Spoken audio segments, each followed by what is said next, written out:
Queridos amigos, sejam muito bem-vindos a mais um vídeo aqui no canal Poptopia. Eu sou o Daniel e no vídeo de hoje nós vamos debater um tema que circulou pela Gibisfera essa semana em virtude do vídeo gravado pelo nosso querido Alessandro do Ministério dos Quadrinhos. E o tema é a pior fase da Marvel de todos os tempos. Nesse vídeo, o Alessandro comenta sobre as novas séries, as fases atuais dos personagens, sobre um possível esgotamento criativo, sobre uma eventual época onde a Marvel não consegue mais mobilizar as pessoas com suas histórias e as pessoas acabam se tornando indiferentes ao que vem acontecendo nas histórias em quadrinhos. Eu vi o vídeo, eu li os comentários e alguns eu concordo, outros eu discordo. O que eu vou fazer aqui é um exercício muito de contrapor algumas questões abordadas ali, até para a gente ter um debate ainda mais amplo.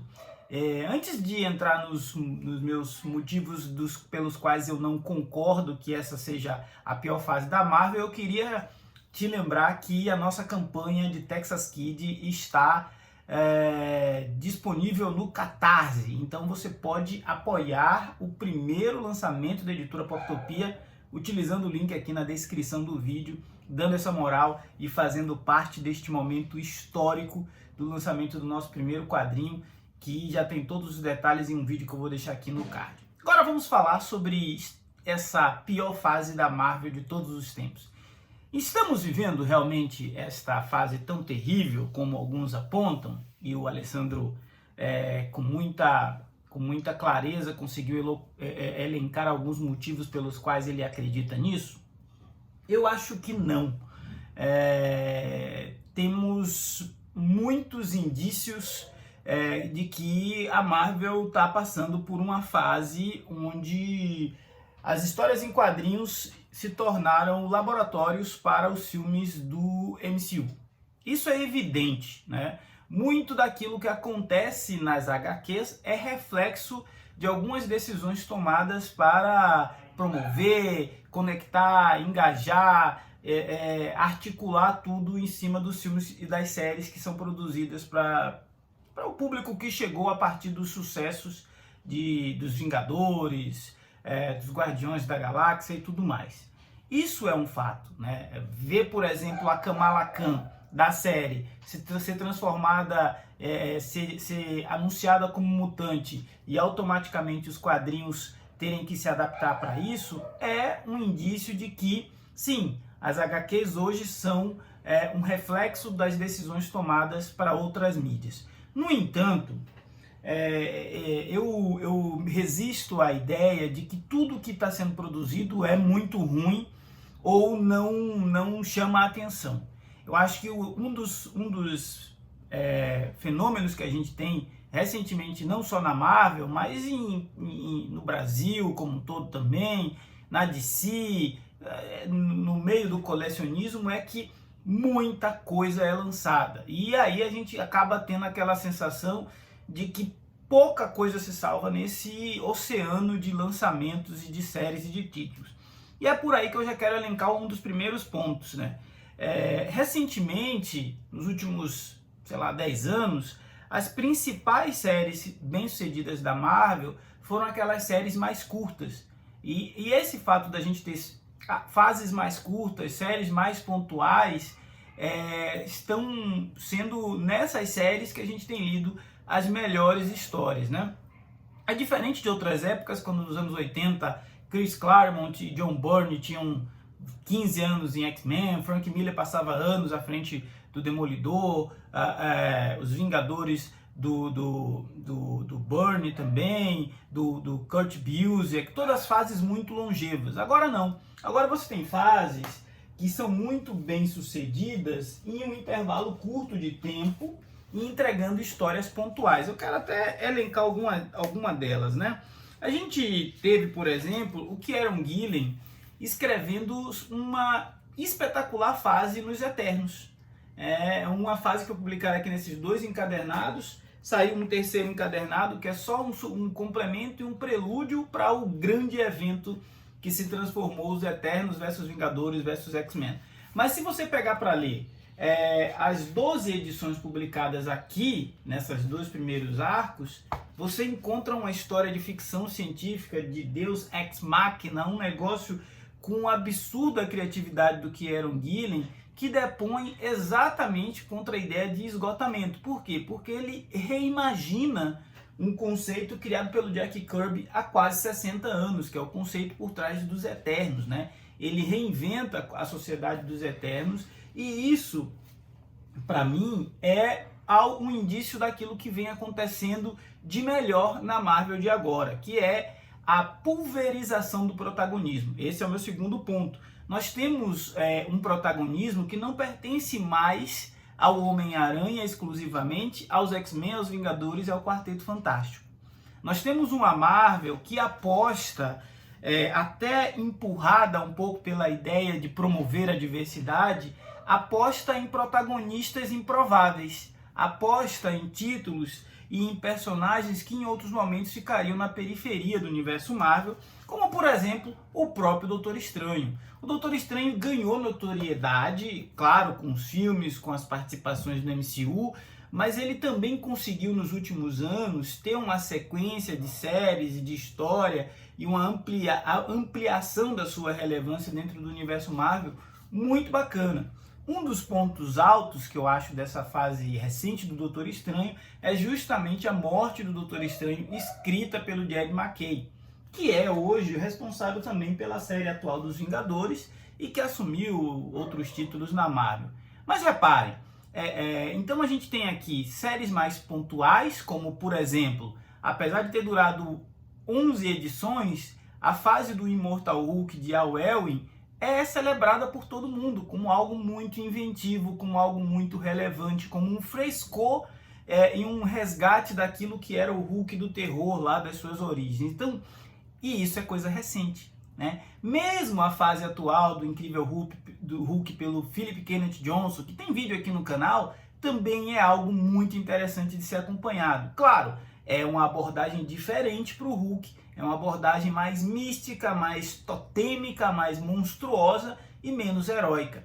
Então, a Marvel ela tem utilizado os seus pesos pesados para explorar novas possibilidades narrativas, como essa fase atual do Hulk, e como, para mim, a grande revolução que a Marvel se propôs com os X-Men do Hickman, que também é outro pilar sobre o qual eu sustento a minha argumentação de que não estamos vivendo a pior fase da Marvel, né? Quando ela pega a sua franquia de maior sucesso, entrega na mão de um roteirista genial e dá a liberdade para ele até certo ponto ressignificar tudo que a gente tinha ali, ela declara que está disposta a ter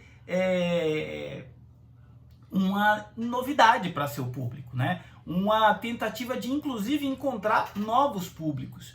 Os X-Men de Krakoa foram, mais recentemente, o quadrinho mais badalado de super-herói que estourou bolhas e que fez gente que normalmente não fala de super-herói voltar a falar dessas séries, né? Eu sou um entusiasta de X-Men, estou aqui com a edição 78, continuarei acompanhando essa fase até o último volume. E assim, por mais que tenham em grande parte histórias ruins ou ideias desgastadas, como muito dessa fase do Benjamin Percy à frente do Wolverine, que só veio ficar interessante agora no final, nessa Guerra do Dente de Sabre, eu ainda considero o saldo positivo.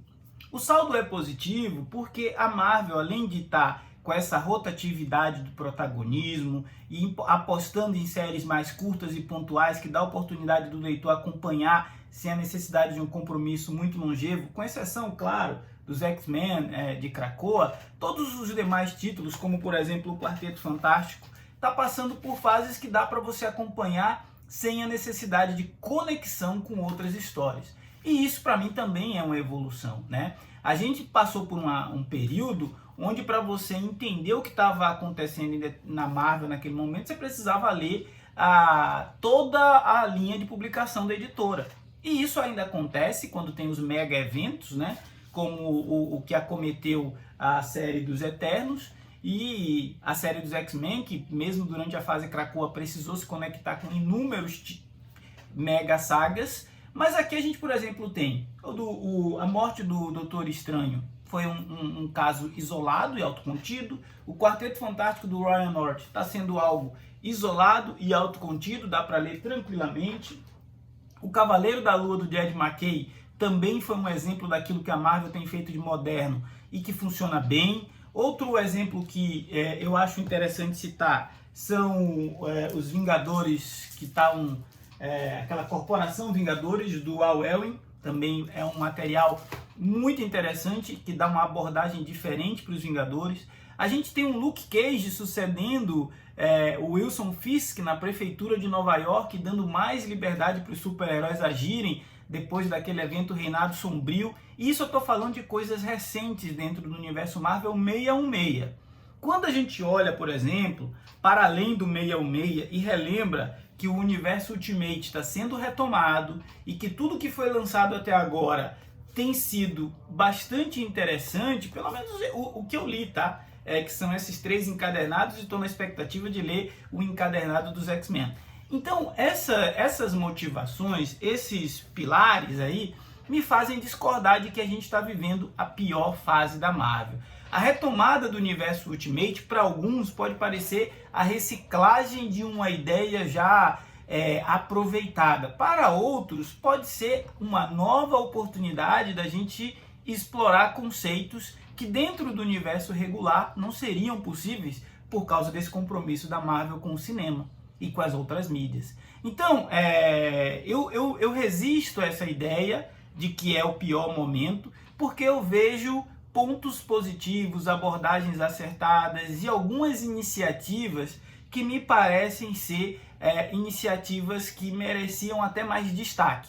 Só que, retomo aquela ideia, tudo isso é lançado no oceano muito vasto de outras séries que impedem que o leitor consiga, um ou outro consegue garimpar e chegar nesse material que eu estou julgando interessante, mas a grande maioria acaba passando batido, porque quando você foca em cases como o do Homem-Aranha, que realmente vem sofrendo aí uma sucessão de fases mal desenvolvidas, ou mesmo a fase dos X-Men após a saída do Jonathan Hickman, ou mesmo os Vingadores do Jason Aaron, que o Jed MacKay está tentando a todo custo resgatar, mas não consegue engatar uma grande história. Então sim, a gente tem problemas difíceis de serem superados e que a Marvel precisaria fazer uma reestruturação editorial, inclusive olhando para o seu próprio passado, olhando para um passado onde ela conseguia ter coesão nos eventos, coesão nas ideias, coesão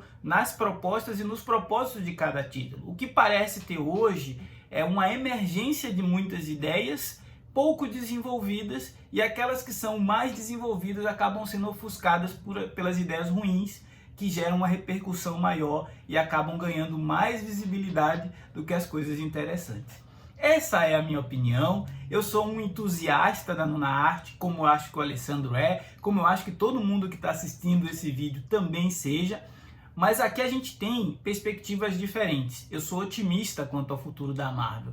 Eu entendo que a limitação agora de você agradar ao Kevin Feige é algo que está posto, mas eu entendo também que essa possibilidade de explorar os cantinhos da Marvel que ainda não tinham sido explorados, e eles existem, acaba permitindo que a gente tenha boas e interessantes histórias, como essas que eu elenquei e muitas outras que eu não pude comentar aqui no vídeo, ou por esquecimento, ou por simplesmente não querer me alongar muito nessa conversa. Mas esse papo precisa continuar aí nos comentários, e eu queria muito que todos vocês participassem. Afinal, essa é ou não é a pior fase da Marvel de todos os tempos? Se não for inscrito, já sabe, se inscreva, ajude o nosso canal a crescer, a ganhar relevância nessa concorrida plataforma. Afinal, falar de gibi é sempre muito bom. Um forte abraço, até a próxima. Valeu!